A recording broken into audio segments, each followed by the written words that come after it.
Hello friends, and welcome back to the channel. I'm Nick, and this is MSFS Flight Plans, and though I am certainly glad you're here with us, I'm a lot more glad that I'm here with us, because there are a few things in life I enjoy more than finding interesting places to explore all over the world, and then flying out here to check them out. Today we've got another no-fly zone, guys. With all that's going on in the news lately, I figured it was high time we took a trip out to Iran to see what the heck these guys are up to, and today we're going to get right to the heart of the matter in the capital city of Tehran. And what's kind of funny about that is I was just chatting with one of our members on Discord this last week about what a shame it is that so much of the Middle East looks so bad in the sim. And I'm going to have to take that comment back because this place is pretty dang impressive. Not perfect, but really good for the Middle East. And I'm just bracing myself that I'm probably going to wind up upsetting somebody by flying out here like I did with the Moscow trip for some reason. And to add insult to that injury, we're also going to be flying the brand new Horton Ho 229, a plane that was designed by the Nazis. No one's really come right out and said that yet, but that's the story, which I'll tell you a lot more about later, because this is an interesting plane. And frankly, that doesn't really bother me. A plane is a plane, in my opinion.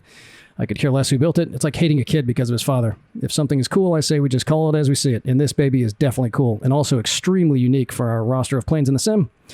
But I was, however, a little bit nervous about getting shot down out here, so I went with the Russian livery, despite it being for snow, maybe mountainous snow, and we'll get a little bit of that, but this was the only Russian one they had. They had plenty of German liveries and even some US liveries, but that's just asking for trouble, so we're going with the Russian one here.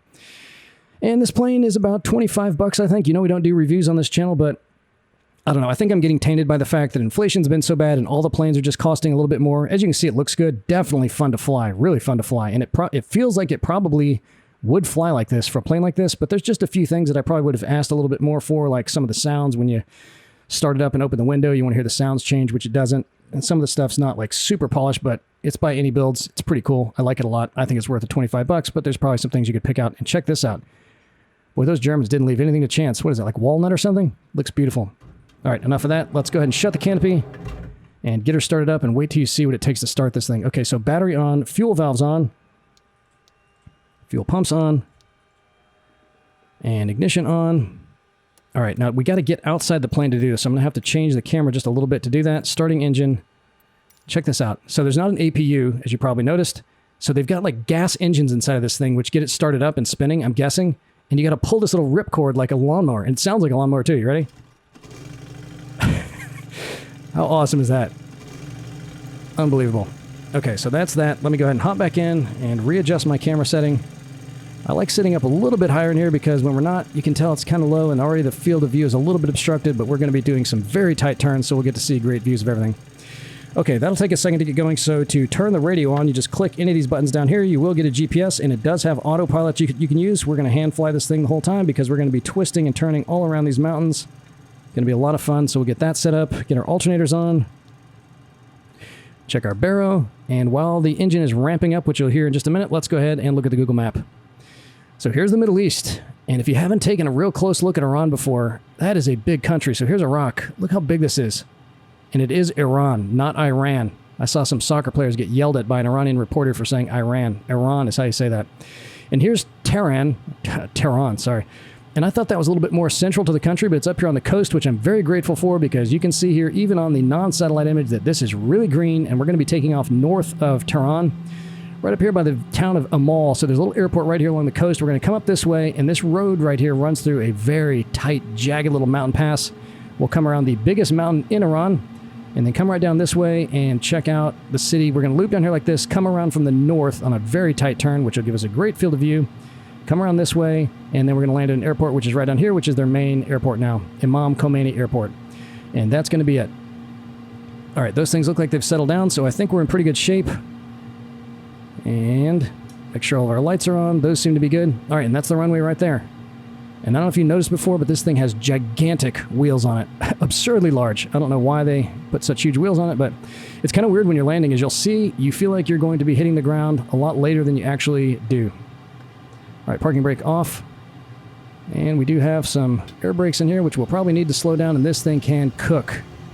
You can see how much throttle I gave it there, and it just started moving, and it gets up in the air quick. This could easily be a stall. You could get up and down real easy with this thing. I don't want to give it too much throttle. I'll just fly right off the runway. All right. So let's just get lined up here. And give it one notch of flaps, and there's a little hand crank for that. Awesome. What you'd expect from a 1940s plane.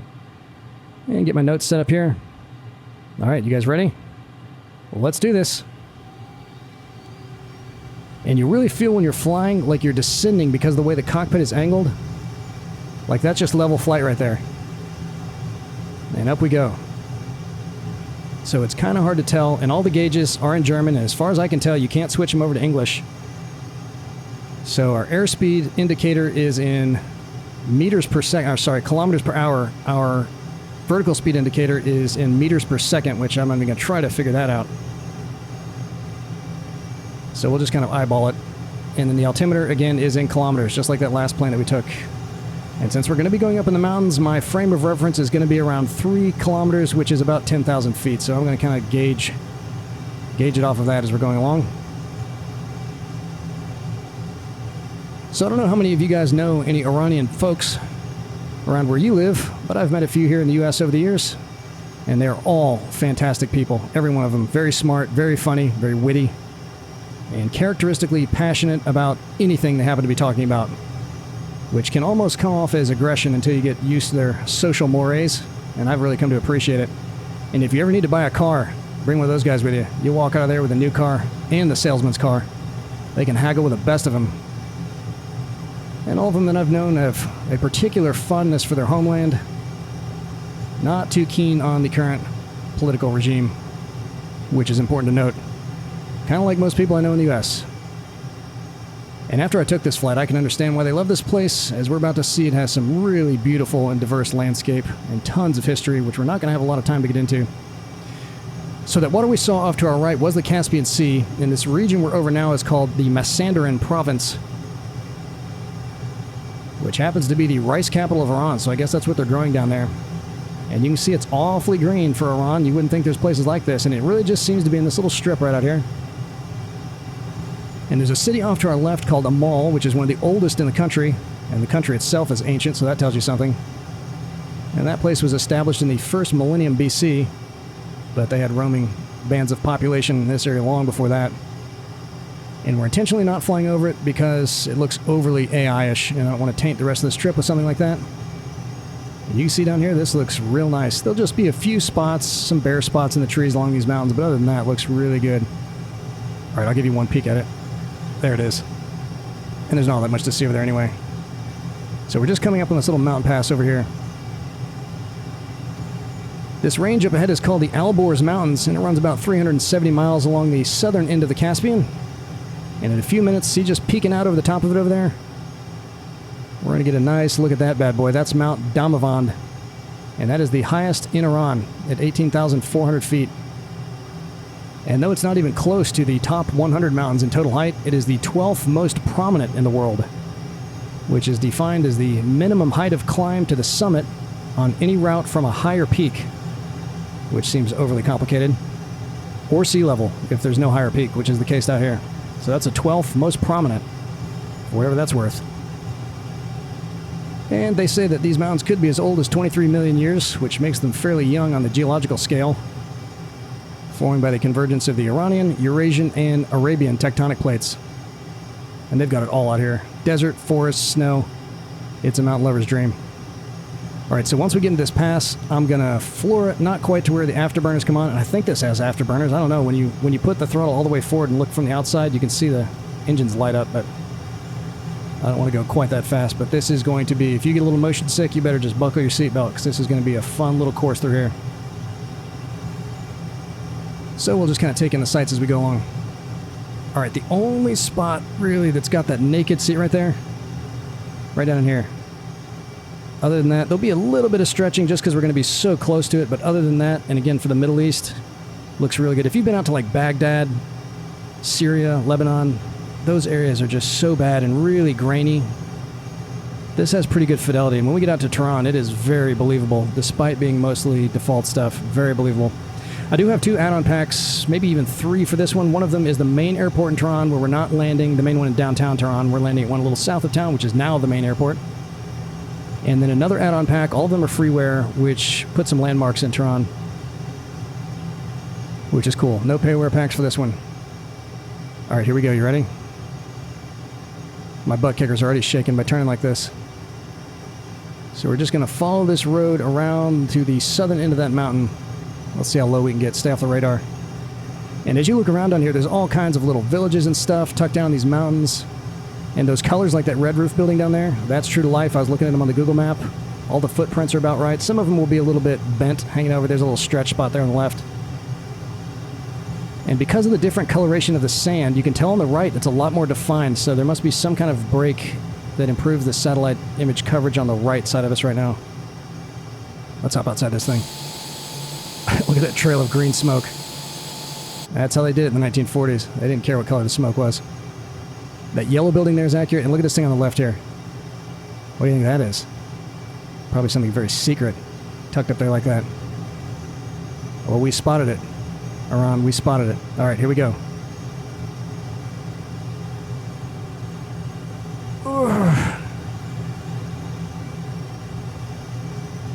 And down this way. We're going to come right over the top of this one. See a little bit of the snow. Yeah, the fidelity looks a little bit better on the other side there, whatever's going on with that. And then we'll dip back down here and into this valley. Look at that, they got some little houses up there too. And this plane is also pretty easy on performance. I do have the graphics turned up pretty high. So those add-ons will be linked in the video description along with this flight plan if you want to take it just as we're taking it. And I came over the top of that mountain so you could see that little village down there. How sweet is that? I bet that's a pretty good haul to Tehran. Or a mall, I guess. I don't know what the nearest city would be. Tehran's about 130 kilometers, I think, from where we left from. Look at the switchback over here. So there's the big mountain. Oh, yeah. All right, pull some G's here. Ooh. Look at that. So cool. And believe it or not, we're even going to have a couple dams to look at here. Well, just really one of them. I'm not going to take you by the second one, but the first one looks pretty good, and it is default. They got a couple big man-made lakes up here. All right, just ahead of us, there's another little green area up on the little notch in this mountain. Looks incredible. Let's get that pointer out of there. That's ruining it. It's breaking the immersion. There are some of those perma shadows, like right in front of us there, but I tried to get the sun. It's at 1 o'clock in the afternoon right now, which is about the right spot to make most of the shadows look as they probably should. Even the perma shadows. See up there, they got a little village. And there'll be another one, I guess, underneath us once we come around here. Let's get outside again. Awesome. Look at that thing. Come on. And there's the big mountain up there. I can't even turn my head high enough to see it. We'll wait till we flatten out. So right now we're not even at, we're at about 2.5 kilometers. So again, 10,000 feet would be 3 kilometers. So we're not real high right now, but that mountain goes all the way up over 18,000 feet, so that's a lot higher than we are now.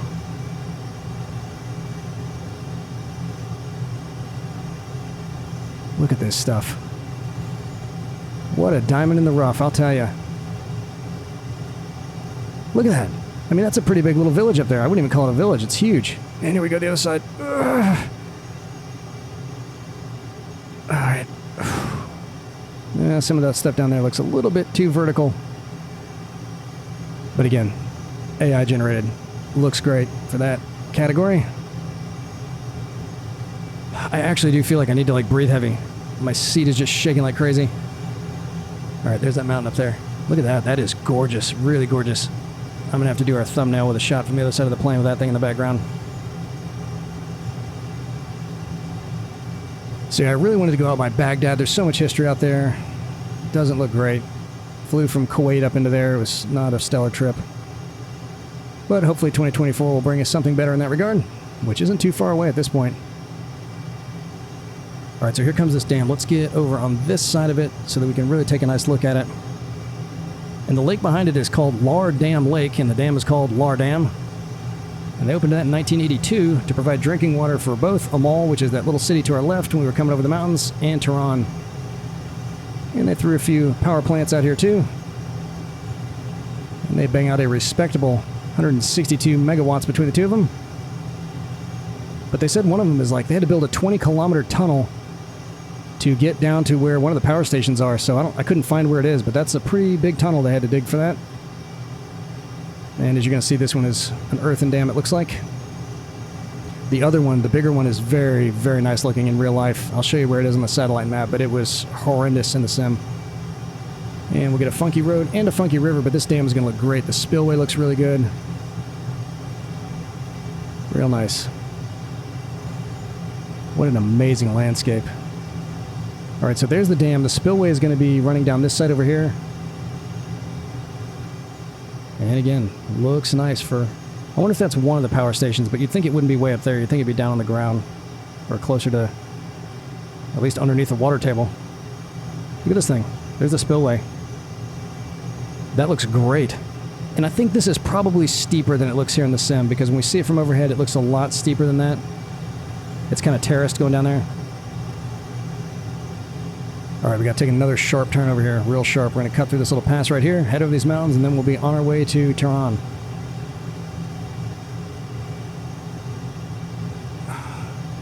What an incredible sensation. I can't imagine this in VR. I'd be thrown up right now. Awesome. Really cool. All right, so up over the mountains we go. So as we make our way over to the city, I'll tell you a little bit about Tehran. It's not just the capital of Iran, but also the largest city with a population of nearly 16 million in the metropolitan area, which is big enough to also make it one of the biggest cities in Western Asia, and the only city with more people in the Middle East is Cairo, Egypt. And as a population center, the location goes way back, with archaeologists indicating permanent settlements in the area from as long as 6,000 years ago, which incidentally is also when they started building towns out on the Isle of Wight, which we saw on that last trip. And if you have a few days to burn, you can read all about the different people and cultures who have inhabited this area over the millennia. And there have been a lot of them. It's a pretty fascinating story if you do decide to check that out. All right, I want to try to stay right around 600 kilometers an hour as we get down over the city here. But this region was home to some of the most powerful kingdoms in the world for quite a while. Most notably the Persian Empire, which peaked out around 500 BC. That other lake right down there, on the southern end of it, is where the other dam is. And there's also a little peninsula with a presidential palace on it, which was not very well regarded by the Google reviewers, but you couldn't really see it in the sim. All right, see all these buildings here that look like this? When I first flew out here, I was like, well, that's a terrible rendering job, but they really do look like that. They're all over the place out here, just jammed right next to each other, which I'm guessing are probably residential places. Look at this. They're more white in real life, but they do look pretty much like that, and they're all stuck together. And you can tell this region is significantly drier than on the other side of the mountains. But look at this. You can see all the relief of the little terraces here. The roads look really good. They got a few pit mines out here that look good. These things are the only thing that jump out as looking out of place, but they're not. Look at this stuff.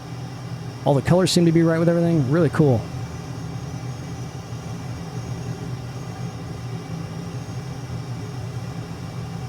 And Tehran, although an important city for the area and the country, has not always been the capital. They officially moved it over here in 1796. And there's a pretty deep story behind that too, which we won't get into now, because here comes the city. Look at that. All that over there. And once we get out there, I'll be able to VFR fly this thing, but I just need to get to our approach for... So we're going to come out this way, come up this side, circle around the inside of these mountains, and we'll be taking a pretty hard turn all the way, so we'll get a nice view of everything down there. And it is packed so tight. There's a few interesting structures to check out. There's just a few towers, which are also part of the add-ons that I'll point out to you because they're easy to see. All the other interesting stuff is really buried down in there. And the first thing we'll see is what's left of Doshan Air Base, which is going to be up here on the right. And they closed that down due to urban sprawl coming out in the area. And I think there's another airport out here too.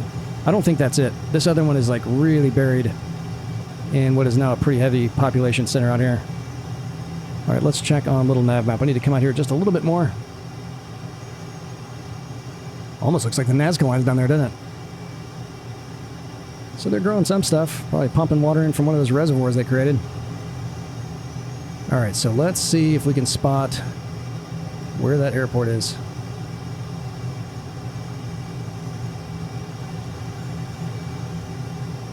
It's just a strip tucked right down in the middle of the city. And I think you can even select it, but I don't think it's in use anymore.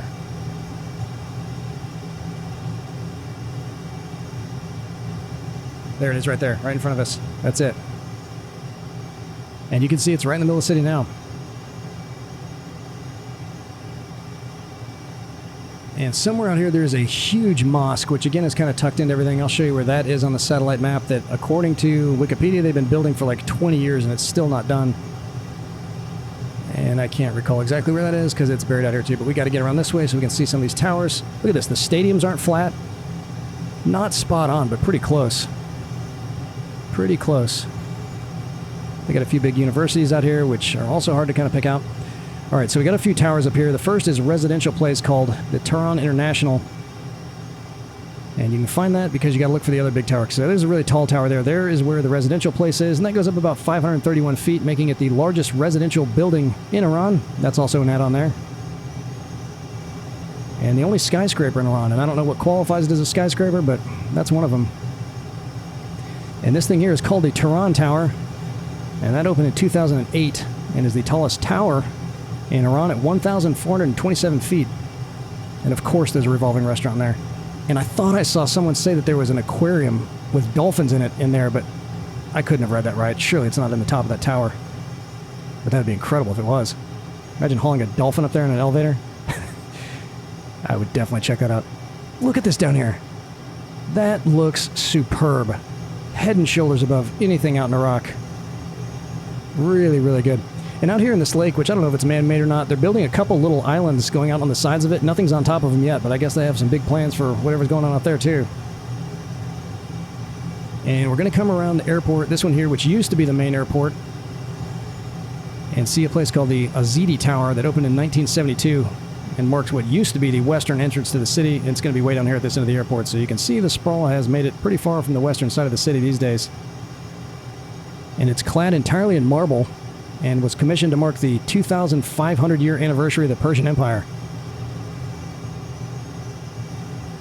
So this airport is called Mehrabad, and this is one of the add-ons too.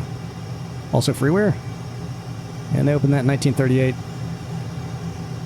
And then stopped making it the main airport when they opened the place we're coming into in 2004, which is a little bit south of the city now. I kind of wish that cloud wasn't there, but that's alright. It still looks good. Really good. Another big stadium that looks great, pretty close to what it looks like in real life. We're going to come down some here because this other little tower, the Azidi Tower, is pretty small.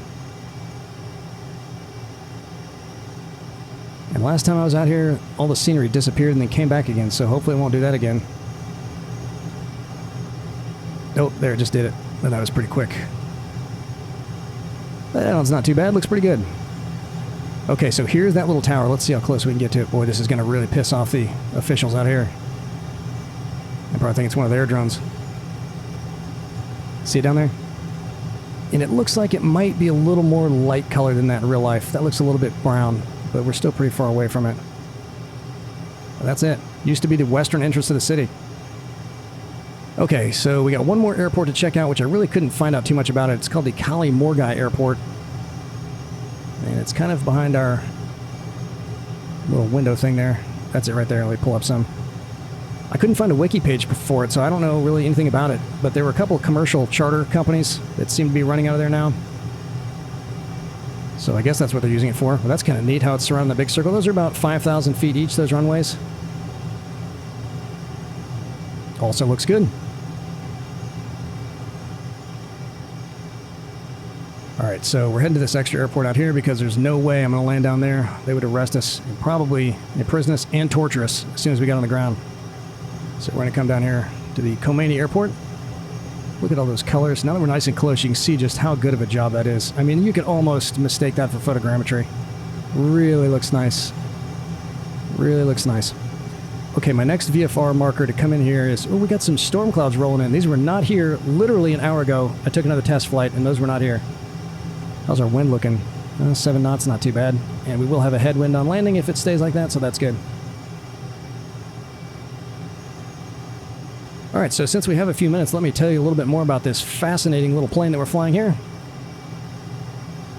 It was designed in 1943, and they only built 3 of them, with the first prototype being just a glider, taking to the air in 1944. Let me just get lined up here. Wow, wow, wow. I mean, never mind being in the Middle East. If we were anywhere in the world, I'd be impressed with that, because that looks good. Alright, I hope these clouds aren't so bad that I lose sight of my mountains. Okay, there they are over there. But the plans for this thing were drawn up by two brothers named Weimar and Walter Horton, and the intention was for a place called Gothar Wagon Fabric to build it, which is an amazing name. And those guys took a crack at it after Hermann Göring put out a call for a light bomber that would meet the 3x1000 requirement, which meant that it could carry 1,000 kilos of bombs, a distance of 1,000 kilometers, at a speed of 1,000 kilometers an hour. And this thing was as close as anyone got to hitting all three of those, and it can definitely hit the speed mark, so I don't know if it was the range or the payload issues that would have disqualified it. But again, they only built three of them. They built a second one that they launched that actually had engines in it in 1945. That one didn't do so well. It crashed, killing the test pilot. And then the third one, which was known as the V3, was captured by the Allies in Operation Paperclip. And if you want to check it out, it's in the Smithsonian. Although I don't remember seeing it when we were up there last year, but they're rebuilding everything up there, so maybe it was tucked away somewhere. All right, we got to slow down, because once we get over these mountains, we're coming around.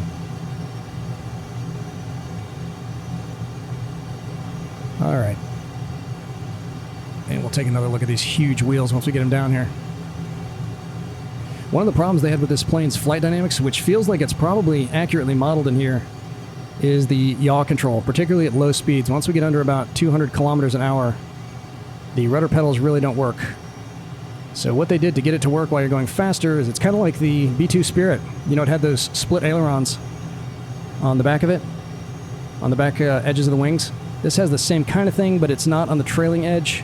They have a little deflector that'll pop up on the top of each of the wings when you use the pedals, and it does the same thing. It just creates more drag on one side, therefore yawing it as long as you're going fast enough. But as you're going to see, you need to be pretty well lined up before you get under 200 kilometers an hour, or you're not steering this thing. At least you're not yawing it.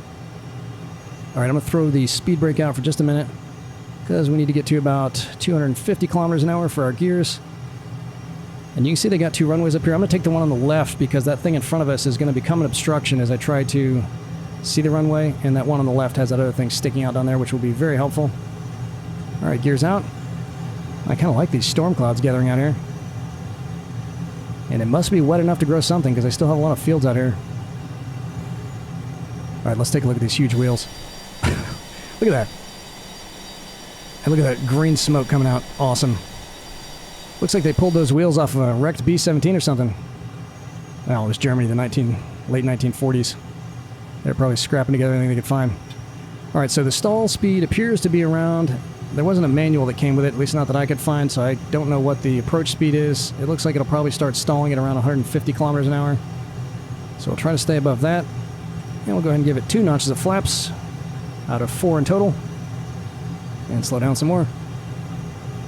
And as we're coming down, pay attention to how much quicker than you would think it should be. We wind up hitting the ground because of those gigantic wheels.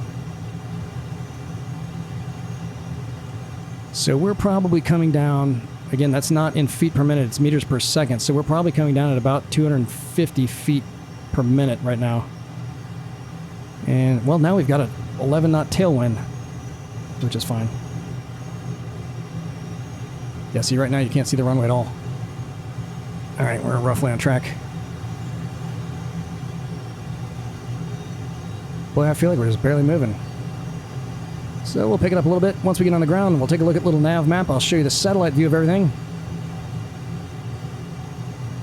And by the way, I had mentioned in one of our other flights, the guy that built the powerlines add-on, which now you cannot get on flightsim.to, which I've linked my version of that folder at Discord. I reached out to him, and he said he had to pull everything down because he's about to offer it all for sale on Sim Market and maybe even the in-Sim Marketplace. We're still a little too high here. And so I pulled that down off of our site since he's going to be making money off of it. I don't want to be throwing his stuff out there for free, but he said his cable car package, which I'm definitely going to get, and that package is available on a little side site that he's got set up right now, so I'll link that if you want to go ahead and get it. I think it's about 15 euros. And because that stuff is global and you can see it everywhere, not a one-shot deal like all these other little flights that we take, I'm definitely going to pick that up, but I may wait until it shows up in one of the big vendors because it's so hard to track all the places where I need to get updates from. But it's on sale right now. I think it's usually, I think it was 13 euros down from 15.50 or something like that. So if you want to get it, I will link his site as well, along with the add-ons for this flight, our flight plan, and our bookmark file for not just this flight, but all the flights that we've ever taken. So you can have all those in little NavMap too, if that's what you're using.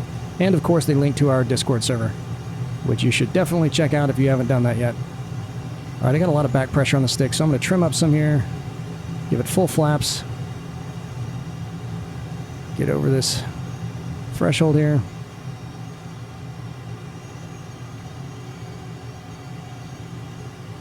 So right now my rudder pedals aren't doing anything. If I go all the way left and right, it's just barely budging the plane. But we're just kind of hanging in the air, and you'd think we're really, really high, but as you'll see in a minute, it's not too bad.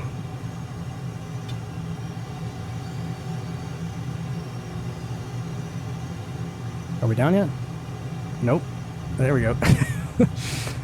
And you think we're going to hop, but we're not. We're just that high in the air. Okay, so that's that. Let's go ahead and drive on down to the next taxiway so I don't have to try to steer this thing around on the ground. And if you saw that last flight in southern England, which, man, was that a cool flight. Love that. I was a little bit hesitant to create the effect I did since we were an open cockpit biplane of making it sound like I was using an aviation microphone. But I thought it came out pretty well. I was nervous about how it'd be received, but I got some really positive feedback about that, and it did sound cool. Although it took me hours to chop up that audio and compress it and adjust the EQ and everything, but it sounded pretty lifelike, I thought. But since everyone seemed to like it, next time we're in a plane or a chopper that would be really loud in real life, I might do that again. Maybe not on such a long flight, though. I bet I worked on that for... It was all day on Saturday that I was doing that. So maybe a shorter flight than that. And coming up, I just picked up the R22 from Cowan Sim, and I took a flight out to Turin, or Torino, Italy, depending on how you like to say that, which is photogrammetry and does look really cool and has some add-ons. So we'll probably take a trip out there. El Paso still in the hopper. And man, I apologize to our man Mike Coffey who suggested that Budapest flight for our competition, actually. I'm having a really serious problem with frame rates out there, and it's just Budapest. And it doesn't seem like anyone else is having that problem either, so we won't be able to go out there until I figure out what the heck is going on with that. I pulled all the add-ons from the area out, and no matter what plane I fly, it is just rough, really rough, like down in the low 20s. So assuming I can figure out what's wrong with that, we'll be flying out there. And then one of our members suggested we do a little series about the largest rocks in the world. So Ayers Rock, or whatever they call that now, Gibraltar, some places like that, that'd be really cool. Okay, parking brake on. Let's get this baby shut down. And check it out. No change in sound, which is just a real bummer. You kind of just come to expect that these days. But still worth it in my opinion. Okay, so let's go ahead and turn these off. And turn those off. And the fuel. And we forgot to turn our oxygen on, which does work. And when you turn it on, this little thing will kind of pulse back and forth, which is really cool. And let's go ahead and open the canopy. Why not? All right, here comes a little NavMap. Let's check this bad boy out. All right, so take the centering off. Let's remove our airplane trail. Well, let's just leave it on. Why not? And you can see I didn't follow that really, really well, but I was pretty close to it. Not bad for hand flying. So there's a mall, which we didn't really take a close look at. And again, fly over it if you want to. It looks really, really autogenish. Not a lot to really see down there. It looks kind of like that, as a matter of fact. No big landmarks or anything that I could spot. Here's where we left from. This is the Caspian Sea up here. It came right along this range, just flew into this pass, and you won't miss it because there's a big road running out here, and you can see this lighter green spot when you come in. And again, everything on this side seemed to look a little bit better, so maybe even flying in the reverse direction if you wanted to would look better, because if you're flying a plane and you're on the left side of it, everything out this side of the window would look better. Everything over here didn't seem to look quite as good, but beggars can't be choosers, and all of it looked really good to me, so no complaints here. There was that big mountain. How do you say that? Damavand. 18,400 feet.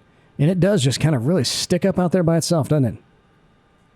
All right, here is Lardam Lake, and there's Lardam. And that really looked just like that. You can see what I'm saying about it. It looks like from here that may be a lot taller than it looked in the sim, but it might just be a matter of perspective that's off. There's where that spillway was. It looked amazing. And then we came down here, and on my original flight, I was flying out here because this is where that other big dam is.